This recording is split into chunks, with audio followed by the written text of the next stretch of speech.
देखिए गंगा नदी जब निकलती है, जहाँ से गंगा नदी का उद्गम होता है, तो इसको गंगा नदी के नाम से नहीं जाना जाता है। देखिए गंगा नदी गंगोत्री से निकलती है, या तो आप सबको पता है गंगोत्री से क्या निकलती है, गंगा नदी।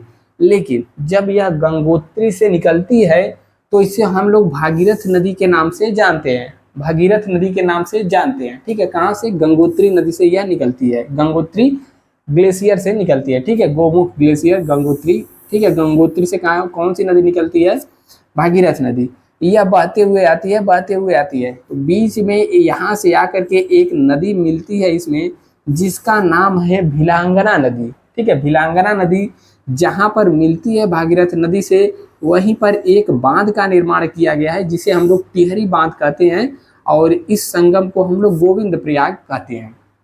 ठीक है, आप इधर से देखेंगे भागीरथ नदी बहती हुई आ रही है, और इधर से जो मोटी लाइन नीली दिखाया है हमने, यहाँ पर सतोपंथ हिमानी से निकल करके कौन सी नदी आएगी, अलकनंदा नदी। ठीक है, अलकनंदा नदी जब आ करके भागीरथ नदी में देवप्रयाग में मिलती है, तब यहाँ से निकलने के बाद जो नदी बनती है, इसको हम लोग कहते हैं गंगा नदी। तो अब आपको इतना तो समझ में आया, गंगा नदी जहाँ से उद्गम होती है वहीं से इसको गंगा नदी के नाम से नहीं जाना जाता है। गंगा नदी कब बनती है, जब भागीरथ नदी अलकनंदा नदी में आ करके मिल जाती है देवप्रयाग में, इसके बाद जो नदी बनती है, निकलती है, इसको हम लोग गंगा नदी कहते हैं। तो यहाँ पर यह क्वेश्चन खूब पूछा जाता है कि भागीरथ नदी और यहाँ पर जो अलकनंदा नदी चल करके आ रही है, इसका संगम जहाँ पर होता है, इसको किस नाम से जाना जाता है, तो इसको किस नाम से जाना जाता है, देवप्रयाग नाम से जाना जाता है। ठीक है, अब आप लोग सोच रहे होंगे कि जब भागीरथ नदी यहाँ पर मिली अलकनंदा से आकर के, तब क्यों ना इसका नाम भागीरथ ही पड़ गया। देखिए नदियों में यहाँ पर बनाया गया है नियम, जब दो नदियां मिलती हैं जिसकी गहराई मिलने के बाद ज्यादा रहती है, ठीक है, मान लीजिए कि यह भागीरथ नदी आ रही है, कुछ ऊंचे ऊंचे बह रही है, अलकनंदा गहराई में बह करके आ रही है, यदि गहराई में नदियां बह रही है तो इसका नाम वही रहता है, लेकिन यहाँ पर संगम होने के बाद यहाँ से गंगा नदी इसका नाम दे दिया गया है। अब देखिए, अब यहाँ पर भी जैसे विष्णु प्रयाग हो गया, नंद प्रयाग हो गया, कर्ण प्रयाग हो गया, रुद्र प्रयाग हो गया, यहाँ से भी क्वेश्चन बनता है। तो देखिए संतोपथ ग्लेशियर से या फिर संतोपथ हिमानी से एक नदी निकलती है, जिसको हम लोग अलकनंदा नदी कहते हैं। यह बहती हुई आती है यहाँ पर मिल जाती है। ठीक है, और यहाँ पर एक ग्लेशियर पड़ता है जिसे माना हिमनद कहते हैं। माना हिमनद से एक नदी निकलती है जिसको धौली गंगा नाम से जाना जाता है। जब धौली गंगा आ करके अलकनंदा नदी में मिलती है, तो इस वाले हिस्से को मिलने के बाद इसको क्या कहते हैं हम लोग, विष्णु प्रयाग कहते हैं। ठीक है, अब देखिए, अब अलकनंदा नदी आगे बढ़ती आई।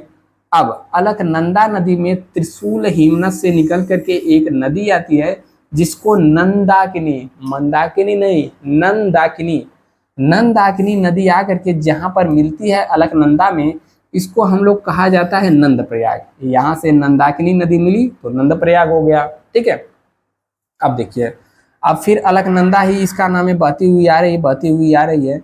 अब यहाँ से एक ग्लेशियर से पिंडारी हिमनद से, पिंडारी ग्लेशियर से एक नदी निकलती है जिसको हम लोग पिंडर गंगा के नाम से जानते हैं। ठीक है, अब यह नदी बहती आ रही है, जहाँ पर अलकनंदा नदी से पिंडर गंगा मिलती है, इसको हम लोग कर्ण प्रयाग नाम से जानते हैं। किस नाम से, कर्ण प्रयाग नाम से जानते हैं। ठीक है, अब भी यह नदी का नाम क्या है, अलकनंदा ही है। ठीक है, क्योंकि सब में गहरी नदी, सबसे गहरी नदी अलकनंदा ही बन के आ रही है मिलने के बाद भी।